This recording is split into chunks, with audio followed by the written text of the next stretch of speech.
A short while ago, I connected with Daniel from Port City Amplifiers, whose amps have shared the stage with John Mayer as David Ryan Harris has used them live during the 2010 Battle Studies Tour, as well as the 2017 Search for Everything World Tour. That's the very first tour that I ever saw John actually live on, and I was right beside the stage in the lower bowl, right kind of where David Ryan Harris was actually positioned, and naturally, David's got amazing tone and incredible voice. Of course, I was curious as well as to what gear he was also using, especially what he would choose to tour with John Mayer, and that's when I first discovered Port City Amplifiers. And Daniel and I actually sat down for a Zoom conversation, and he was cool and kind enough to allow me to record the conversation to upload to the YouTube channel as he shared some stories and his insight into the industry. It was just a really great conversation, and with the YouTube channel, I never expected to be able to sit down with individuals who are in this industry and actually just have an hour-long conversation and have such a great time doing it as well. So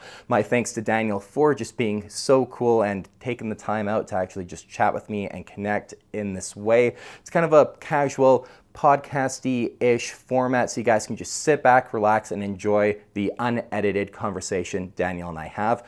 Port City's information will be linked all in the description down below. And now, that conversation with Daniel from Port City Amplifiers.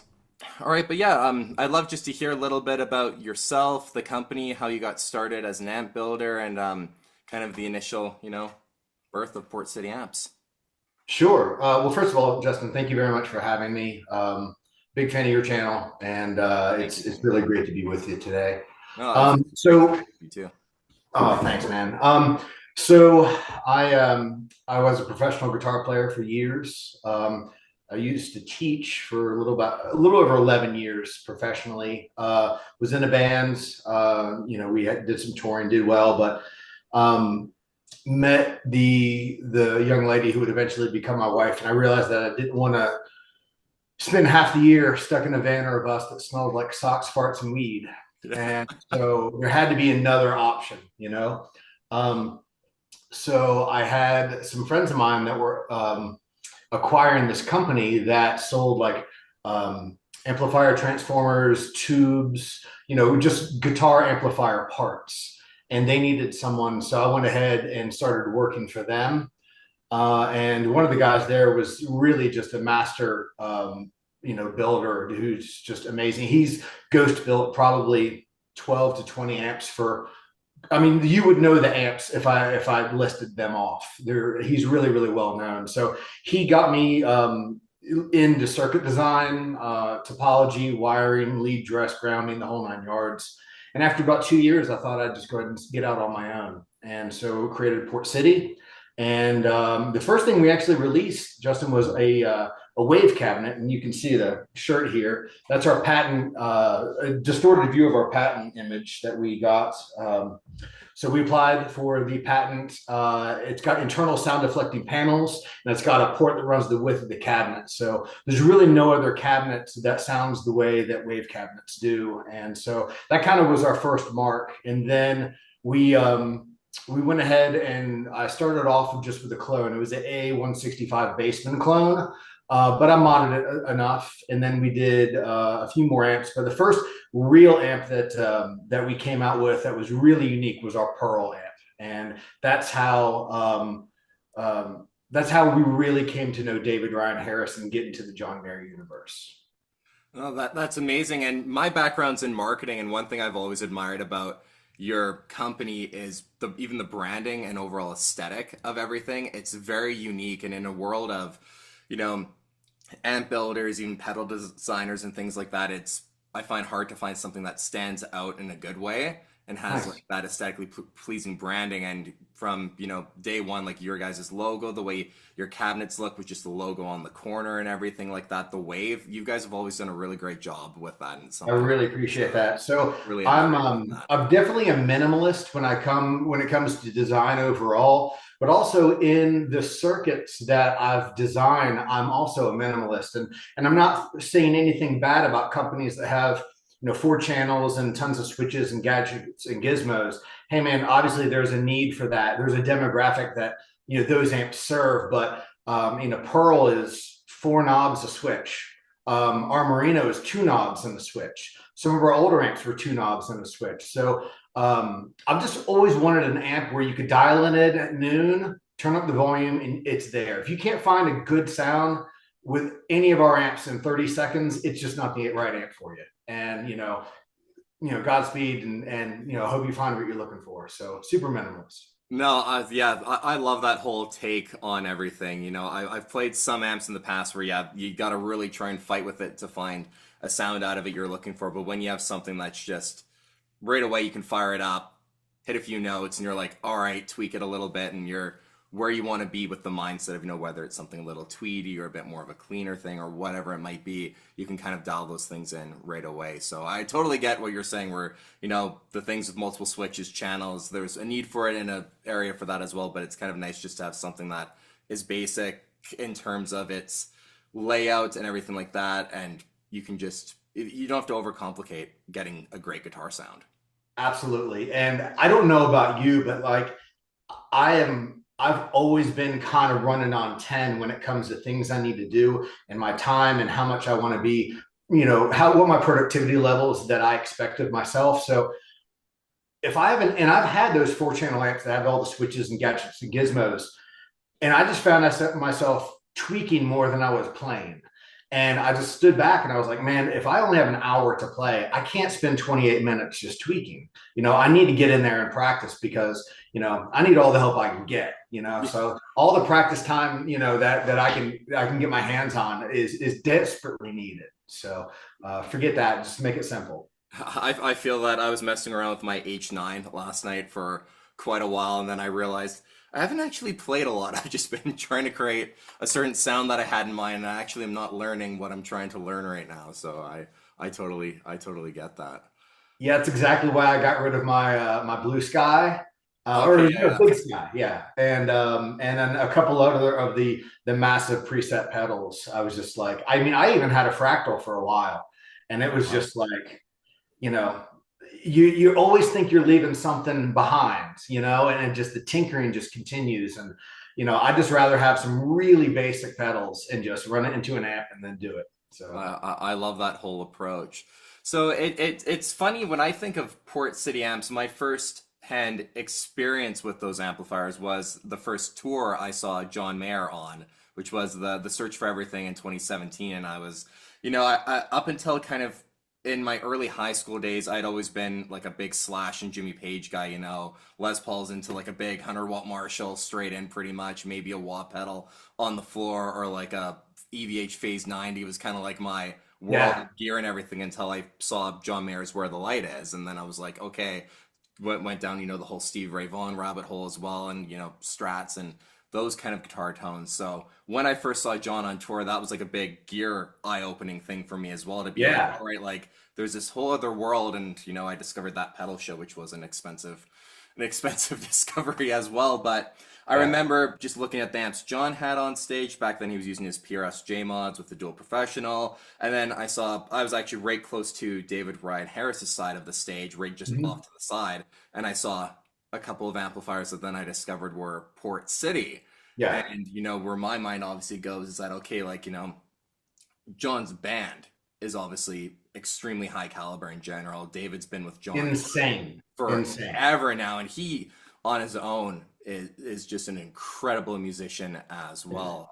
I've Yeah. always been wanting to try and get a chance to see him at like the Troubadour or something in Los Angeles whenever I'm down there and stuff, actually, to catch him playing as well. But can you speak a bit about how that connection came about and how you're and David's sort of relationship in terms of him using your amplifiers Sure. started? Well, first and foremost, I deal with a lot of artists, some very high level, some not, and obviously I respect them all, but at the very top of the list is David. Um, I mean, the guy just exudes talent. It just pours from him. There's really nothing he can't do. His songwriting, his voice, his harmonies, the way that he's able to play with other people and not step on any toes. I mean, his tone. I mean, he's just phenomenal. And to boot, one of the nicest guys I've come across in the industry. So his talent and his humility make him very unique. And I will say this, everyone that I've met in the Mayor camp has that same kind of mindset of, from Isaiah Sharkey, um, to, Steve Jordan. All of them have a level of confidence, but they check their ego at the door and they really do what's best for the band and for John. So just to get that out of the way. Yeah, for speaking of David as well, his voice is just insane as well. Like the guy can play guitar like crazy, and then he starts singing, right, and you're just like, Yeah, so I've seen him do a couple solo shows, just him, a 336 or 335, um, and a Port City amp and a mic. And you can hear a pin drop, man. It is, I mean, you talk about just getting locked in. I mean, he can get you, man. It's so cool. I mean, I even had my son at the time there who was 7 years old, and he has the attention span of a gnat. And even he was just like, this guy's good.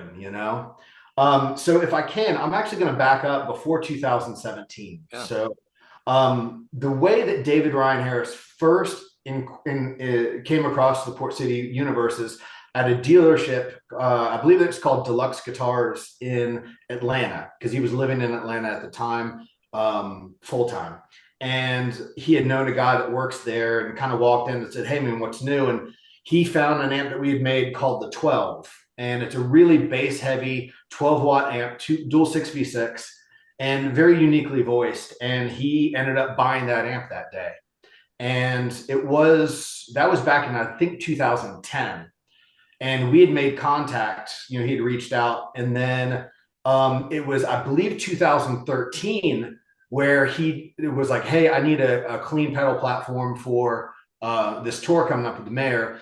I think your Pearl will be the perfect thing. Can I check it out?" And so I ended up, sending him one down to try, and he really loved it. So he had the 50-watt Pearl, and then he upped to the 100-watt Pearl.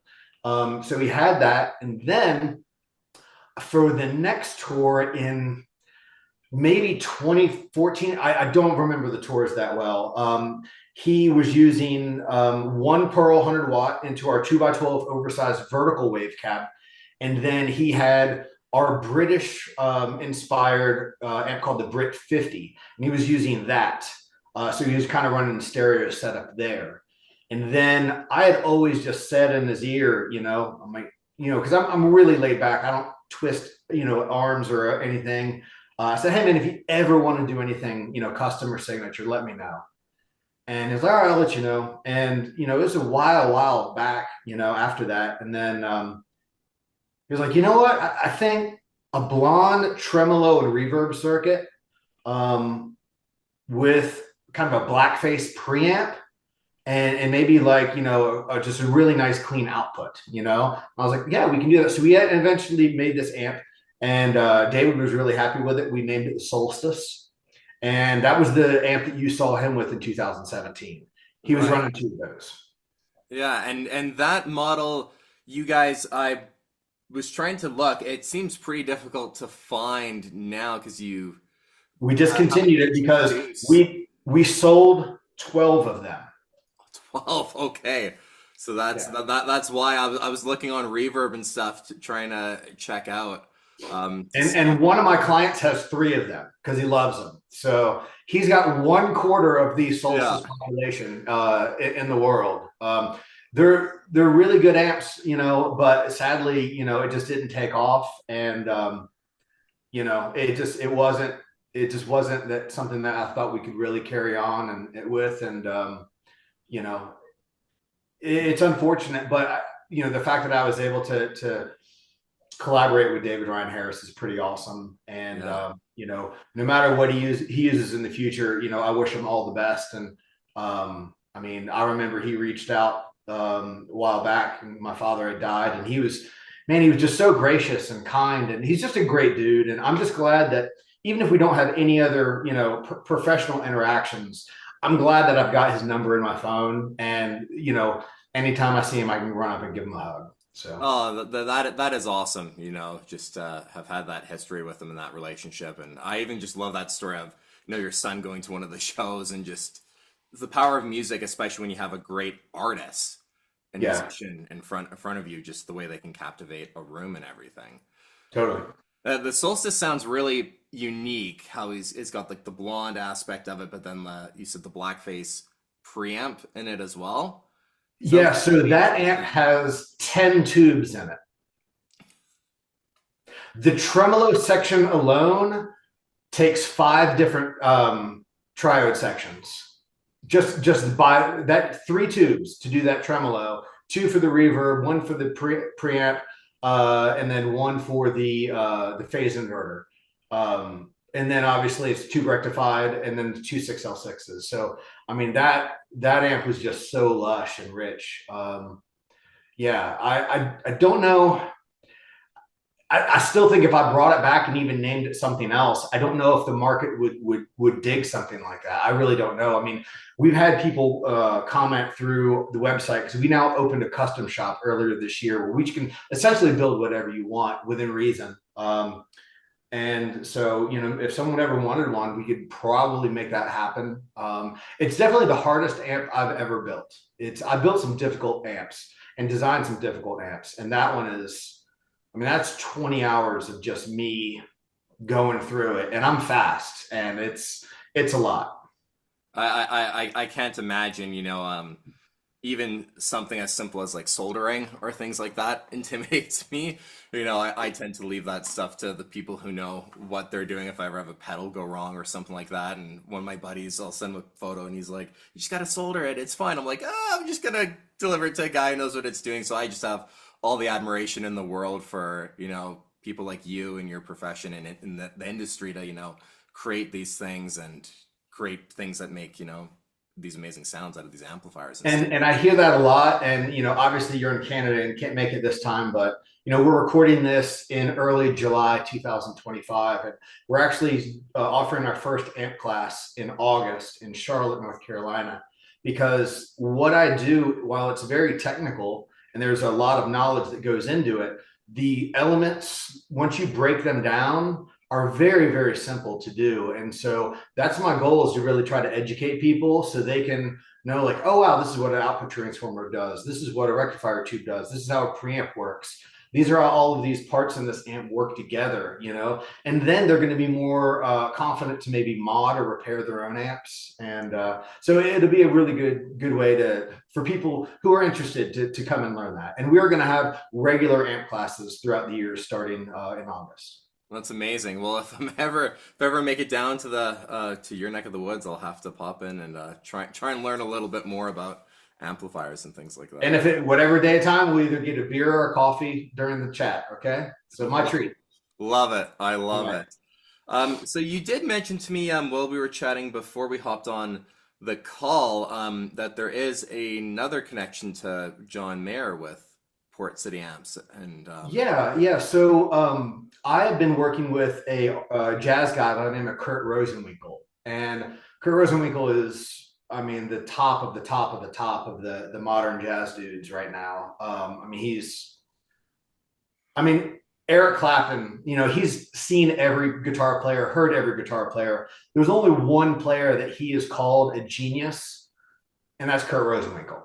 So that, I think that says a lot. So Kurt and I have known each other since 2012, and it was kind of the same thing, a very organic relationship. He bought 3 or 4 amps, and then he was like, "Hey, let's do something signature." So back in 2022, he and I worked very hard on this amp called the Heartcore. That's named after his record label and production company. And Kurt is very big into the Crossroads, Eric Clapton universe. So I know that he and John have known each other for a while through that connection. And I think it was just one of those things where John probably saw Kurt posted on his Instagram and thought, wow, if Kurt is putting his name on an amp, it's probably going to be pretty substantial amplifier. So I was eating dinner, and I always get a notification when an order comes in, and sitting and eating barbecue with my son, and I was like, ding. And I looked up, I was like, wow, John Mayer just ordered an amp. That's wild. So we built it and shipped it out, and he didn't send it back. So I'm going to assume he's happy with it. yeah, that's great news. Obviously, it always makes me. It's always interesting hearing stories like this with John picking up different pieces of gear because you know how his mind works and everything, especially with the timing. He's working on a new album right now, so it'd be really interesting to know if you know, what capacity he's using that amplifier, and if he's, got it hooked up in the studio recording some tracks with it. Like, We'll who's never know right probably now? either, you know? And I will say this because I think a lot of people do try to put their claws into the Mayor universe. I do want to state really upfront, just so there's no misunderstanding, there's no official relationship between Port City and John at all. He didn't get a discount. He's never asked anything of me.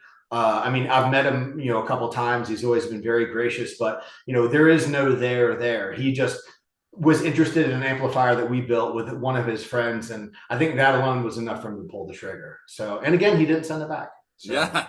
Well, no, and that totally makes sense. And I think that, that even just speaks volumes as to, like you say, like there's definitely are a lot of, I feel like, brands and things that try, irk their way into that Mayor universe because he is the biggest modern day guitar hero, inspiring absolutely. so many people right now. So it's, whenever you see even just a pedal on his board, everyone, including myself, goes absolutely nuts over Yeah. what he's using and things like that. So I feel like a lot of companies, can unfortunately see that as like, the golden goose, for lack of a better analogy, maybe that, Right.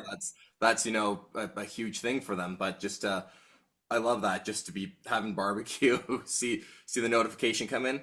Huh. All right. And then, off to Yeah. John. That's really awesome. And that's really Yeah, man. It's incredible. it's cool. And I respect him so much as a musician, and I don't know him intimately or anything like that. I've only met him very briefly in passing and not like on the stage, like sound checks when David is like, having me help him out, or if they're doing some kind of pre-production rehearsals, I'll be down there for a while, and it's yeah, he gets a lot of guff from a lot of people, but I think I just I don't know, man. I don't think he's this villain type. I think you know, I think he does a lot for a lot of people and a lot of brands like Chase Bliss, Paul Reed Smith, Chew Rock. I mean, he really does serve as a brand ambassador for some big and small companies, and he's also very open minded. He's changing this stuff out. And one thing I really appreciate about him is I don't think he can be bought. I think if Jeff Bezos started an amp company and offered him $10 million, to play his stuff, I don't think John would do it. No, And I think I that's really totally agree awesome. with you. I totally agree with you on that. And I think it even just certain things that speak volumes where, I'm sure you saw the whole JHS not a Dumble, the whole incident that happened there, the fact Yeah, that John and his team would send out, the ultra rare Dumble pedals that he has back to Josh so that he can reverse engineer them again and, make a video talking about, what happened and that whole thing is just the fact that, he clearly has that care of the community and wants to support and, the way that he can given who he is, his stature and his mass platform and, everyone's ears kind of, turn up when, John's talking or there's his name mentioned in the conversation. So I sure. definitely think that yeah, he's an incredible ambassador, and from everyone that I've talked to who's had an interaction with him, just seems like a really incredible dude that be an absolute dream to have a beer with one day and chat all sorts of I things. don't think he drinks anymore, so it'd probably be a Yeah, like coffee. it's yeah, exactly. I'd have a beer. He'd have whatever he wants and everything. So when it comes to the Port City lineup, then one kind of question that I would have, and I'm sure everyone would kind of want to have some clarification, maybe on or like your kind of input on, for a classic Mayor sound, which most people who watch my videos, my channel, go for, whether it's more of like a Fendery blackface sort of sound, you get into like the ultra kind of clean headroom sort of thing, or even sounds that I've been diving into a little bit more are like the tweed Yeah. sort of thing as well. In your lineup, is there, one amplifier in particular that you would say would do, kind of that classic kind of Mayor thing, or one amplifier that, I know you have a lineup of various ones, you got one Yeah. that does a bit more of the tweed thing and everything, but do you have any kind of thing within your lineup that you would say would be like your personal, as, the face behind the company? Yeah, so if I had to get an amp to Mayor for him to try out, other than the Kurt Rosenwinkel one that he bought, it would absolutely be the 100-watt Pearl. Mhm. Just because the iron in the 100-watt Pearl is just so massive, and more iron can often equate to more tone. Yeah. So the Pearl is really clean. It inhales pedals. It has an effects loop, but I really encourage everyone to just go right into the front of it. It can really nail the Mayer stuff, and I won't speak negatively about any of my competitors. I absolutely refuse, and a lot of them are my peers and friends. But I will say that the other than the amp that starts with the D, and I won't mention that or else people's heads will explode. Other than the D amp, there is an amp company that is often associated, with Mayer, and the number of people that I've had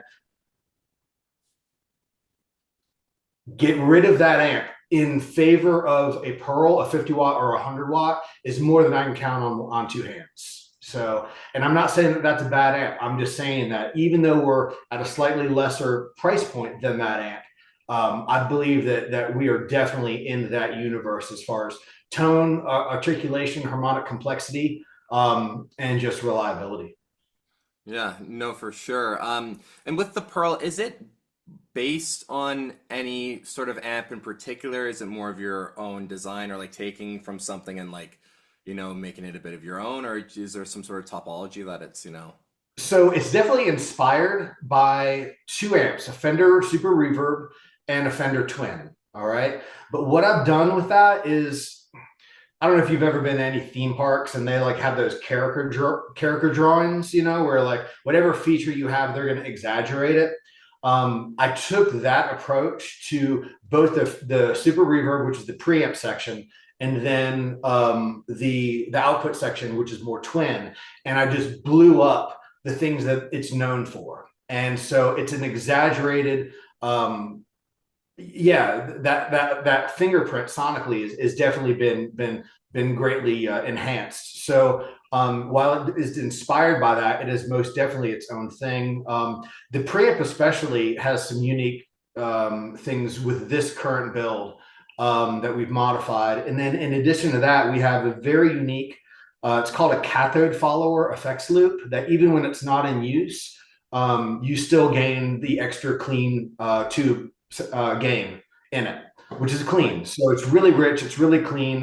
You can do the slow dancing, you can do the vultures, gravity, the whole nine yards. If you can't afford, the other amps in that circle that are associated with John, I would at least encourage you to try a Port City, and again, you'll know very very quickly if it's the right one for you. No, totally.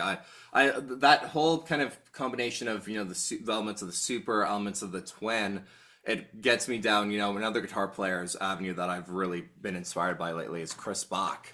And he's used a lot of, the tweeds, twins, supers very heavily as well. Yeah. Not sure how familiar you are with him and Cardinal. He's incredible. In fact, I've got my 1 hour of Chris's solos on YouTube. I've got a playlist, and it's, yeah, that guy. Here's the here's the thing about guys like Chris and John, and I'll just tell you a story.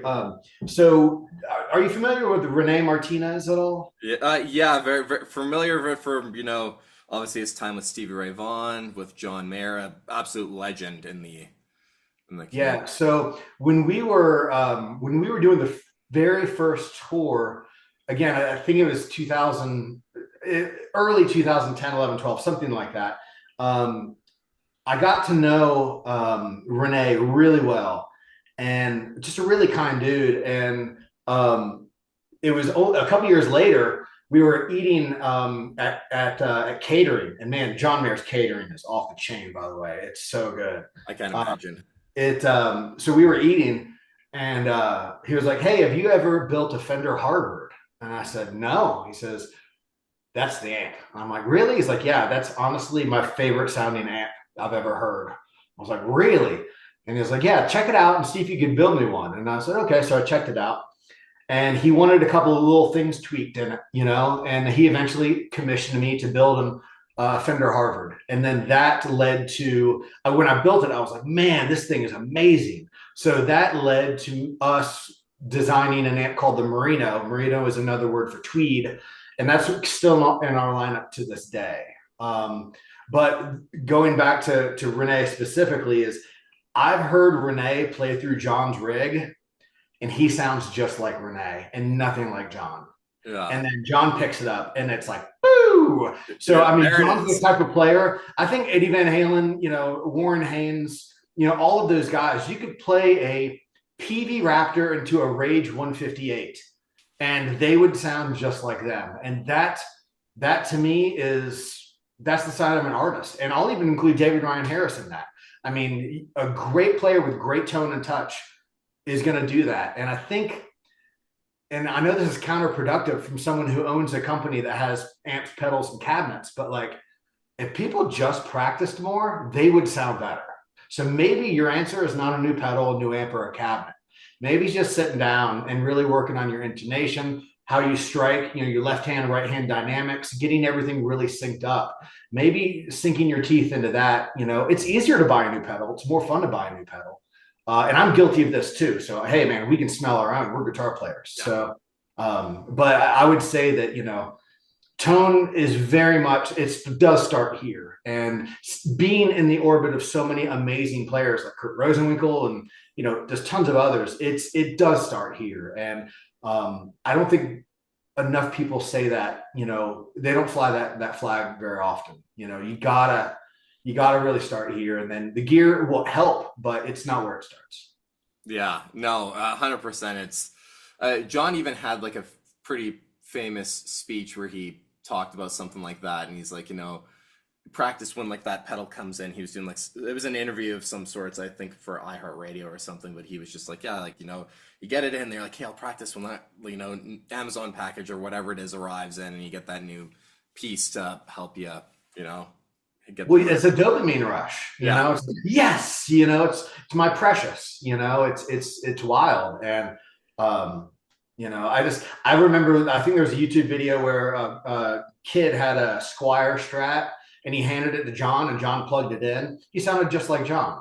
You don't need a $6,000, custom black one, Fender custom shop to do that. And again, it's just either you have it or you don't, so. Oh, 100%. I'm happy you brought up the Merino as well, because that's your tweed offering. Yeah. That you have. The tweed thing in the Mare space, especially, is something that I'm starting to try and understand a little bit more, because with the trail, which is kind of my, one of my favorite areas of John's career in terms of his tone, the tweed amp was around quite a lot, actually, for a lot of those gigs. You find some like old footage and old photos and stuff like that, and there was a little tweed twin beside the rig that, especially in all the heads in the crowd and everything, could get a little lost because it's not as high up as the rest of the rig. Yeah. But I'm actually starting to theorize and, learn that this amp was around quite a lot more, and it was a 4 amp rig, not a 3 amp rig, that he was running as part of that sound. So in terms of the tweed thing, that's always something I've been really interested in. And the Harvard, that's a really cool story with Renee and how that's, one of, if not his favorite amp. And I love that's kind of how, you led into building that actual amplifier. And if you search Rene Martinez, Port City, you can see him in his living room playing that amp. I mean, he also wanted an 8-inch speaker, which really blew my mind because I'm not a fan of the 8-inch speakers. 10 is about as small as I go, but he was absolutely adamant that it had to be an 8-inch speaker. And I was like, okay. And so, I mean, it's exactly what he wanted. So, and that's the whole name of the game, man. It's not what I want personally. It's making amps that, people are going to want and that resonate with them. And that's what we do. No, I love that. So for you in Port City, you mentioned there's a few, kind of like sessions, teachings you're having where people can come in and actually learn a bit more about amps, building, circuitry, and things like that. Or is there anything kind of else coming up for Port City 2025, 2026 that you guys have going on? A lot. So we're doing the first 2-day amp building class. We're also going to have a single-day amp building class where we're going to build a 5E1 champ. So that's something we can do in one day, but we'll still get all the knowledge in there too. So that'll be later in late fall, early winter. And then we're also going to add amp classes that are geared towards more of the already established DIYer. So people who have built a couple amps. These are more, like maybe a Princeton Reverb, JCM 800, just kind of those classic circuits that are just harder to build. And so that's actually going to be one of those things where you're going to have to we'll just set up a time to talk for people who are interested. And I'm just going to need to kind of vet you just to make sure that you've done enough to get in this class because this is not a beginner's class. Yeah, you need that level of understanding and, previous experience to be able to get. To get it done in 2 days, yeah, we need someone who is already up to speed on a lot of the basics of it. And then we've got 2 new amps coming out. I'm not really able to discuss them at the moment, but they're going to be really cool. They're very unique. No one's ever done these 2 amps before. It's literally never been done, both either of these. So it's gonna be really cool. We just released our new pedal called the Gain of Thrones. Yeah. It's Love the name. Love the name. Thank you. So for all of the Solano fans, Last Train Home kind of a thing, it nails that higher gain, higher saturation, moderately compressed tone. And then it also has a 12 dB clean boost on the side as well. So you want to check that out. So we're going to be rolling out more pedals in the future, which are going to be great. We got the 2 amp classes, and then we're also going to start dipping our toe into the bass world. Bass cabinets, bass amps. That's really cool. So there's a lot going on, man. One day. Like I said, I am so busy, and I mean, I work a lot, but it's fun and I love it. So it's nice. Well, you can feel the passion, you can feel the the love of the industry and everything when you speak, and in the stories that you say and everything. So it's super exciting. I'm really looking forward to seeing what other pedals you have coming out, what other amps as well, especially hearing there are things that have never been done before. That's really interesting. Ever. Completely unique. We are going to push some envelope. We're pushing the envelope, man. It's going to be neat. That's awesome though. That's what it's all about, right? And I love that mentality of like coming out and being like, hey, we're going into uncharted waters here with designs and maybe tones or however it's going to be. But let's see what we can do, and I'm sure everyone's going to be super excited to see what comes out. I hope so, and hopefully maybe we can reconnect next year, or in a couple months and do this again. And yeah, man, I'd love to stay in touch and continue the conversation.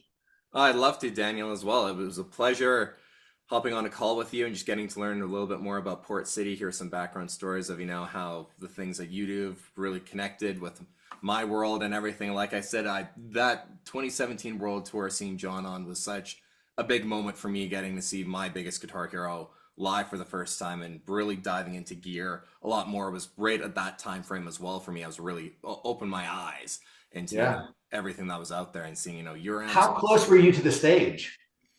We were pretty close. I want to say like it's weird. So we're in like a hockey arena, and we were probably 4 rows up on the lower bowl, so right like kind of level with the stage, right off to the side. And you don't get the best front view obviously, but dead on the side you could see the whole stage, everything really clearly. A lot of the mixers and everything were right in front of us as well, where everyone was working and stuff like that. So it was really cool just to be up there and then see like the Dumble get rolled on stage for the trio set and everything too. I was like, oh, I'm getting to hear my first Dumble live and everything, like moments like that. So it was special for me. So it's kind of a bit of a full circle moment, even not in of itself, when I kind of discovered your brand and a lot of other brands at that time. So then I'll be sitting here. Nice.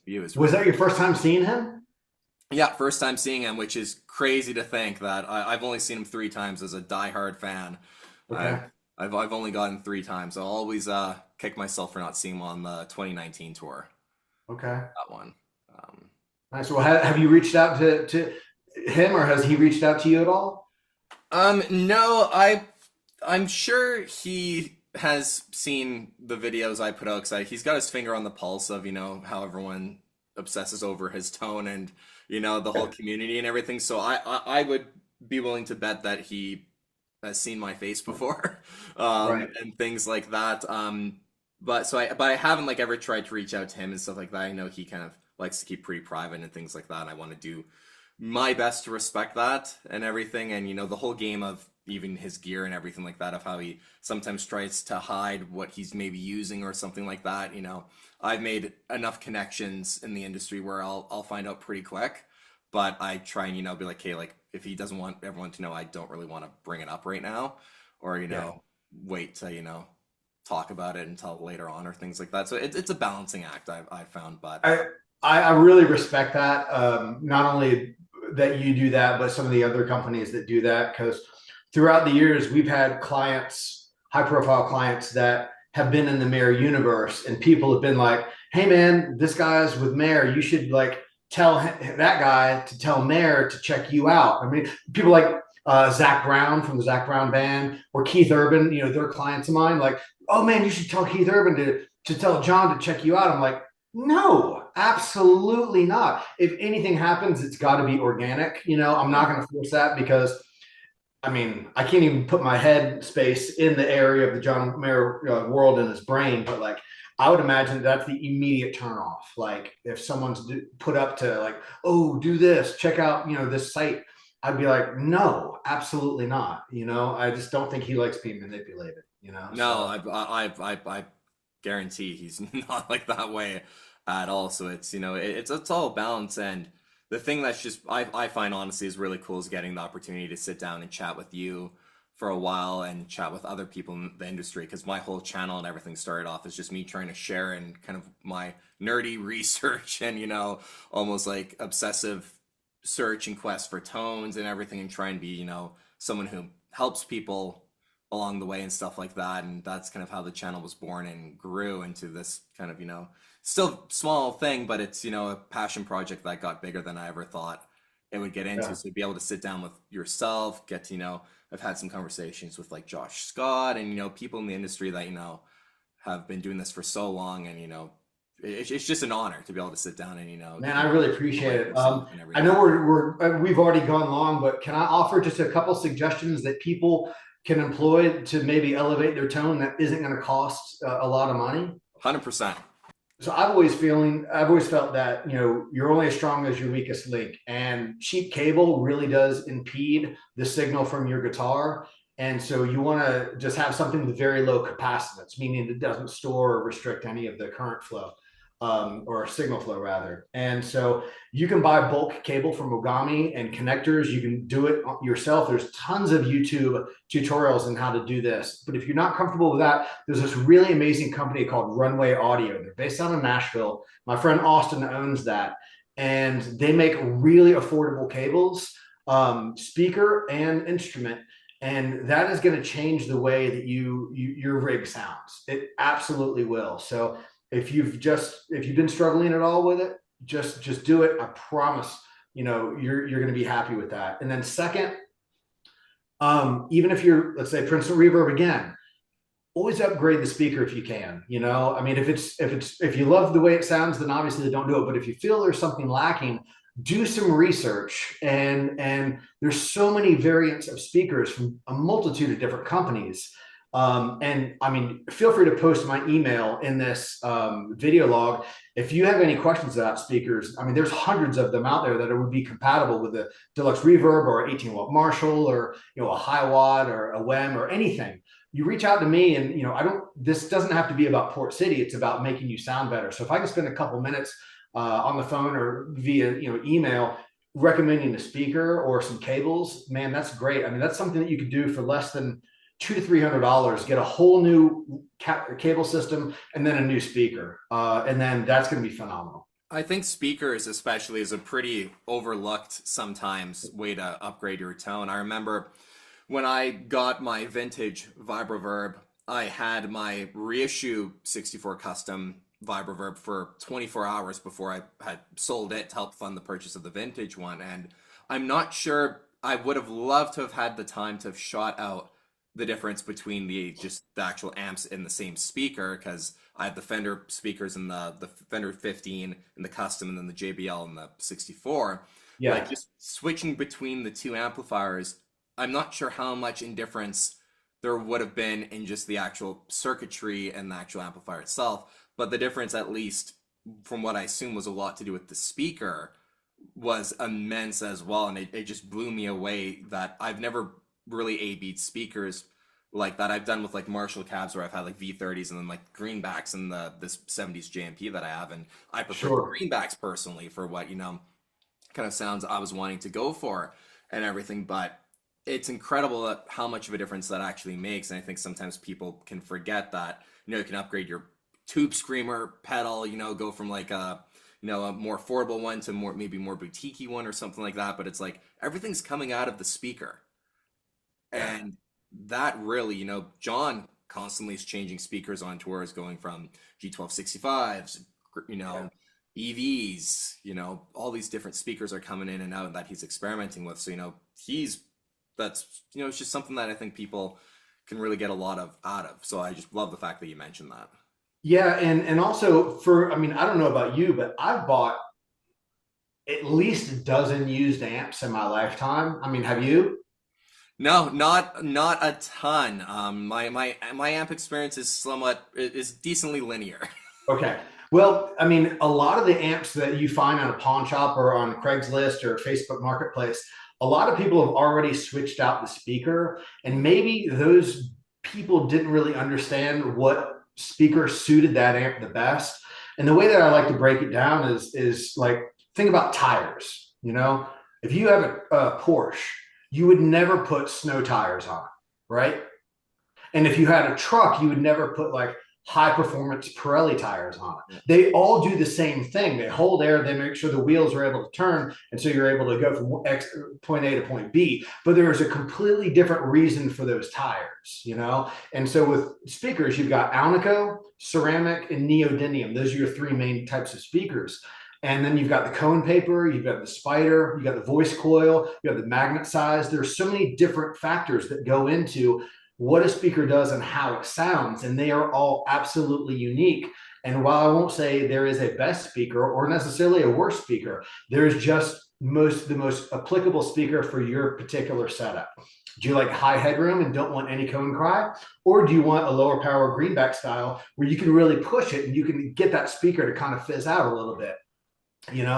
If you're an Iron Maiden cover, not pardon me, Black Sabbath cover band, I mean, so there's just different things. And again, I'd be more than happy to help someone out who's a member of your channel. And I don't want money for it. I don't expect you to buy anything. I just want to make sure that the people who subscribe to this channel have the best sound possible. I love that, and like kind of goes back down to what I talked about earlier. Is you can feel your passion for the industry and the love of music and guitar and getting good tones out of it. So it's very much appreciated. And then one more thing, if you buy used amps, please just have a tech take a look at it. All right. Make sure there's right tubes and the right sockets. Like I've had so many of my friends come over, they bought something sight unseen and they're like, it just doesn't sound right, and open it up and they have the completely wrong set of tubes in there.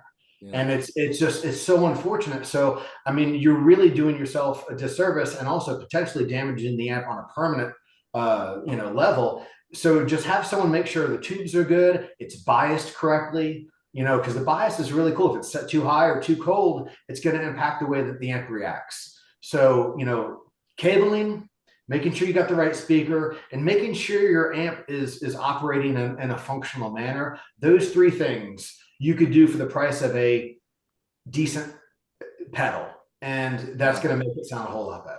It is, and that's one thing that always has somewhat terrified me when the few old amps that I've bought and added to the collection or bought and sold, making sure that they're the right one. I'm fortunate enough to have someone locally who looks after my amps. Shout out to Juan Tone Hungry Effects here in Canada. A while ago I was looking for a bandmaster and I sent him some photos just of the insides of them. He'd be like, no, you don't want that one, you don't want that one. And then some time had gone by and I was like, oh, it's going to take me forever to find one. And then one day I think it was the day I flew home from seeing John on the Sawbrock tour. Actually, literally I flew in, hadn't even gotten home yet from the airport, and I got a text from him and he sends me a listing for one and he's like, go and get this right now. So I messaged the guy I was like, hey, I'll be there tomorrow morning. It was really close to my house, luckily, too, like 10 minutes away. Went, picked it up, great price. He had given it the seal of approval for how it was done, everything. Took it right to him just to make sure it was all, okay. And like you say, like having just run through it to make sure, but at least having someone to even just see the inside of it, the work that had been done on it over the years, what tubes were in it and everything that, it had been looked after and was, original to the point of, where you'd want it, but is playable, then Yeah. it's not going to blow up on you. So there it is. Yeah, amps that don't smoke are generally better than the ones that do. So. Yeah, it's less of a, it's a funner time not having to deal with that. I agree. Well, we've gone over time. Again, thank you, Justin, so much. No, Danielle, thank you so much. I really appreciate everything, and thank you for coming on and chatting here.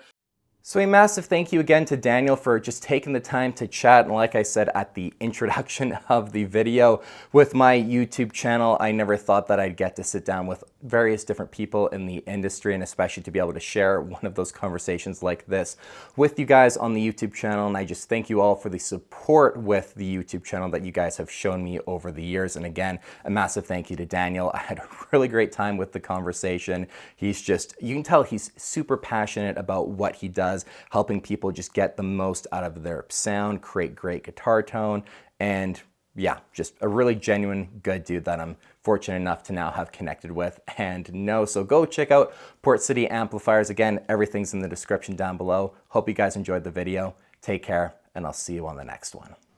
Anyway, go ahead and click the subscribe button if you like what you see.